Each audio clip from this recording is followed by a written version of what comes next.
नमस्कार दोस्तों, हमारे पास यहाँ पर आ चुका है कक्षा 10वीं हिंदी का आपका 801 बीजी कोड का एक क्वेश्चन पेपर। तो आज के इस वीडियो में आपको इस क्वेश्चन पेपर का कंप्लीट सॉल्यूशन बताने वाले हैं। जैसा कि आप देख सकते हो हमारे पास यहाँ पर 70 नंबर का ये पूर्णांक होता है कक्षा 10वीं में। और जितने भी बच्चों के पास 801 बीजी कोड का पेपर आया था, इस वीडियो को पूरा अंत तक जरूर देखिएगा। ठीक है, वायरल पेपर आपका इसी प्रकार से हमने बहुत सारे मॉडल पेपर आपको कराए थे। और देख सकते हो यहाँ पर 3 घंटे 15 मिनट का था और 24 फरवरी को आज आपका ये पेपर था। ठीक है, तो इस पेपर का यहाँ पर कंप्लीट सॉल्यूशन देखेंगे, बिल्कुल अंत तक देखिएगा। 7 पेज का ये पेपर था और जितने भी बच्चों के जिले में आया था पूरा मिला लीजिएगा। इसका नोट निर्देश पूरा अच्छे तरीके से यहाँ पर आप देख सकते हो। और इसी तरीके से यहाँ पर पूरा का पूरा है, जिसमें 20 नंबर के जो OMR बेस्ड क्वेश्चन थे उनको पहले यहाँ पर हम लोग देखते हैं कि आखिरकार वो क्वेश्चन किस तरीके से थे और आपने कौन कौन सा क्वेश्चन का कौन सा आंसर विकल्प जो है चूज किया है, बिल्कुल मिला लीजिएगा। और फिर आपका अपना जो है स्कोर आप लोग कर सकते हो कि भाई कौन सा क्वेश्चन हमारा गलत गया, कौन सा सही गया है। ठीक है, चलिए यहां से आपका पहला है खंड आ, जिसमें क्या है बहुविकल्पीय यानी कि वस्तुनिष्ठ प्रश्न आपके पहले में पूछे जाते हैं। इसमें फर्स्ट क्वेश्चन आपके पास है कि शुक्ल युग के निबंधकार हैं। अब इसमें काफी सारे बच्चे यहां पर लगाए हैं हजारी प्रसाद द्विवेदी, जो कि ये शुक्लोत्तर युग के हैं। शुक्ल युग के भाई साहब यहां पर आपके वियोगी हरि हैं। ठीक है, तो इसमें आपको शुक्ल युग में जो है पहला क्वेश्चन जो था इसका बी आपका ऑप्शन सही था। अगर आपने OMR में बी नंबर सही किया होगा तो आपको 1 नंबर यहां पर मिल जाएगा। इसी तरीके से दूसरा क्वेश्चन मिलाइएगा, निर्मला उपन्यास के रचनाकार कौन है। तो भाई निर्मला उपन्यास के जो रचनाकार हैं आप सभी को पता होगा, मुंशी प्रेमचंद है। ठीक है, तो इनको उपन्यासकार यानी उपन्यास सम्राट भी बोला जाता है। तो आप लोग इसमें लगाइएगा दूसरे का A नंबर आपका बिल्कुल करेक्ट है यहाँ पर। ठीक है, दूसरे नंबर का A मुंशी प्रेमचंद बिल्कुल करेक्ट हो जाएगा। तीसरा क्वेश्चन यहाँ पर अपनी खबर रचना की विधा। तो अपनी खबर क्या है, आत्मकथा है पांडे बेचन शर्मा उग्र की। तो इसमें आप लोग यहाँ पर D नंबर विकल्प लगाइएगा। ठीक है, आत्मकथा विधा की रचना है। इसी के साथ है रामधारी सिंह दिनकर की रचना नहीं है। तो भाई रामधारी सिंह दिनकर जी की यहाँ पर अगर आप ध्यान से देखोगे C नंबर में है अजात शत्रु, जो कि जयशंकर प्रसाद जी का नाटक है, अर्थात यही आपका विकल्प सही था। ठीक है, तो 4 नंबर में आपको लगाना था C ऑप्शन को यहाँ पर सही करना था। पूरा का पूरा पेपर इतना ज्यादा आसान आया है कि अगर आपने थोड़ा बहुत हिंदी में ध्यान दिया होगा तो आप अच्छे से इसको पूरा का पूरा 20 ऑब्जेक्टिव सही करके आए होंगे। तो 4 का C वाला विकल्प आपका सही है।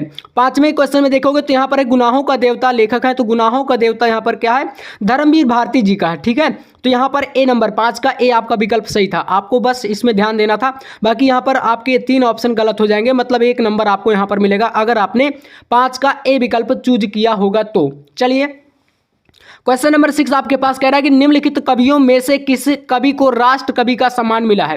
मैथिली शरणगुप्त जी को राष्ट्र कवि कहा जाता है, आप सभी को पता होगा। बहुत ही आसान क्वेश्चन था, मतलब शुरू से लेकर के लगभग 10 क्वेश्चन इतने आसान क्वेश्चन आए थे कि ये सेट 801 VG कोड का अगर आपके पास आया होगा तो आपने बहुत अच्छे से इसमें स्कोर किया होगा।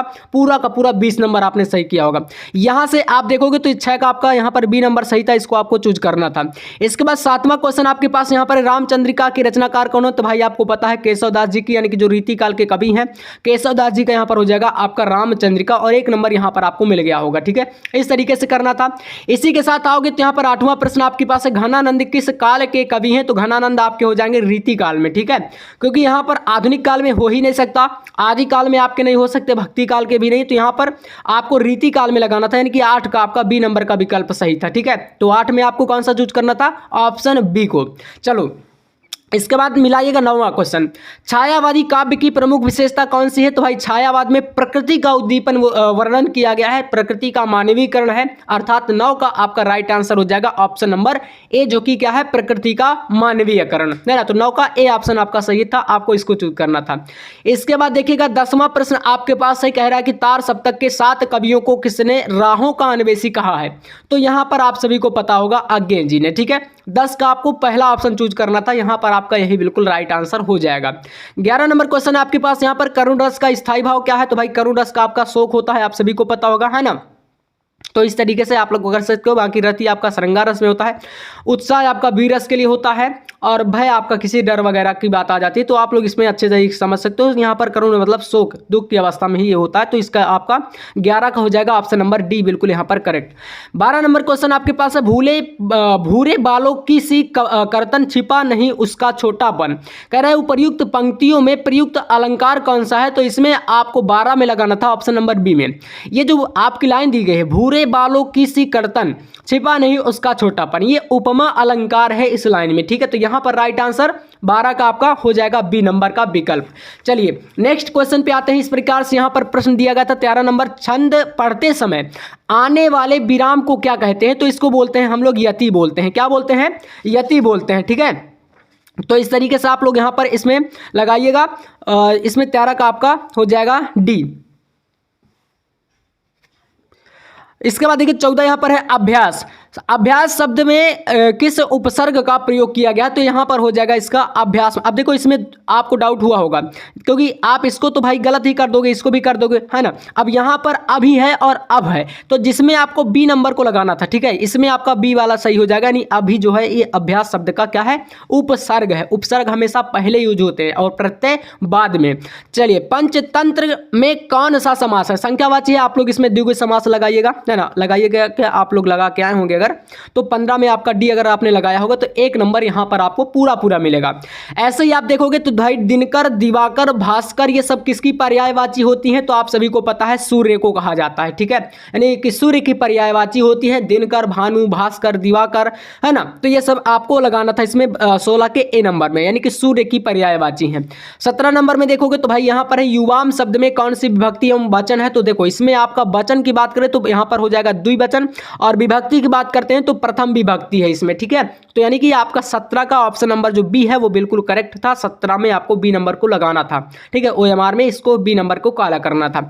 चलिए 18 नंबर क्वेश्चन है, मोहन द्वारा चित्र बनाया गया इस वाक्य में वाच्य है। इस वाक्य में कौन सा वाच्य है आपको बताना था। तो इसका राइट आंसर है कर्मवाच्य। मोहन द्वारा चित्र बनाया गया, ये क्या है? कर्मवाच्य है। इसमें आपका 18 का ए वाला सही है। सूरज निकला और चारों ओर फैल गया का मतलब क्या है भाई? ये आपका कैसा वाक्य है? तो ये आपका एक प्रकार का सरल वाक्य है, सिंपल सेंटेंस है, आप अंग्रेजी में बोल सकते हो, यानी सरल वाक्य था। तो आपका 19 का ऑप्शन ए जो है यहाँ पर बिल्कुल राइट आंसर हो जाएगा। इसके बाद 20 नंबर में क्वेश्चन, लास्ट क्वेश्चन है, कौन सा शब्द सर्वनाम है? तो यहाँ पर देखोगे तो तुम। सर्वनाम जो होते हैं संज्ञा के पहले प्रयुक्त होते हैं। ठीक है, तो यहां पर 20 का आपका सी नंबर जो है राइट हो जाएगा, यानी कि आपको इसमें लगाना था तुम में। अब देखो 20 के 20 ऑब्जेक्टिव मैंने बता दिया। अगर आपने इस पेपर में, आप जो 801 वीजी कोड वाले बच्चे हैं, अगर आपने इस प्रकार से सही किया होगा तो आपका पूरा सही जाएगा, जैसा मैंने जो आपको बताया है। इसके बाद 50 नंबर का वर्णनात्मक प्रश्न आता है। यहां से आपका गद्यांश और पद्यांश आते हैं। देखो गद्य में आपका दिया है, हम लोग कच्ची मिट्टी की मूर्ति के समान रहते हैं, जिसे जो जिस रूप में चाहे उस रूप में करे, उस रूप का करे, चाहे राक्षस बनावे चाहे देवता, इस प्रकार से कुछ दिया है जो कि आपको पता होगा। अगर नहीं पता है तो मैं बता दूं, आपका ये रामचंद्र शुक्ल जी का जो मित्रता वाला पाठ है वहीं से लिया गया, और इसके 3 क्वेश्चन इस तरीके से, तो बहुत ही आसान था। अगर आपने पहचान करके अच्छे से इसको लिखा होगा तो पूरे आपको यहाँ पर 6 नंबर यहाँ पर मिलेंगे, और 20 नंबर ऑब्जेक्टिव का पासिंग मार्क यहीं पर मिल जाते हैं। बाकी और भी पूरा पेपर देख सकते हो। यहाँ पर इस प्रकार से एक ये दिया गया, अजंता संसार की चित्रकलाओं में अपना अद्वितीय स्थान रखता है, इस प्रकार से एक ये दिया है जो कि अथवा में रहता है। फिर यहाँ से पद्यांश था, यहाँ पर किलकत कान गुटुरवन आवत, ये आपका सूरदास जी के पद से है, तो इसमें भी आपके इस प्रकार से क्वेश्चन दिए गए। बाकी अथवा का भी एक यहाँ पर चंद्रलोक में प्रथम पार मानव ने किया पदार्पण, छिन्न हुए लो देश काल, इस प्रकार से ये दिया गया था। ठीक है, तो एक ही करना था। इसके बाद यहाँ पर आपके पास एक दिया गया है काशी से, जो कि कह रहा है कि यम नगरी विविध धर्माणा संगम स्थली, यानी कि यहाँ पर काशी का वर्णन किया गया। ठीक है, तो ये आपका हो जाएगा एक। इस यहाँ पर अथवा वाला भी इस प्रकार से दिया है, तो मतलब एक ही आपको इनमें से कोई करना था। आगे भी आप जाओगे तो यहाँ पर श्लोक है, सर्वे भवन्तु सुखिनः सर्वे सन्तु निरामया सर्वे भद्राणि पश्यन्तु मा कश्चित् दुर्भाग् भवेत्। अथवा का एक श्लोक है, कोई एक ही करना था। बाकी खंड काव्य आपके जिले के अनुसार जो भी आपके जिले में ये आता है ना, उसी को करना था।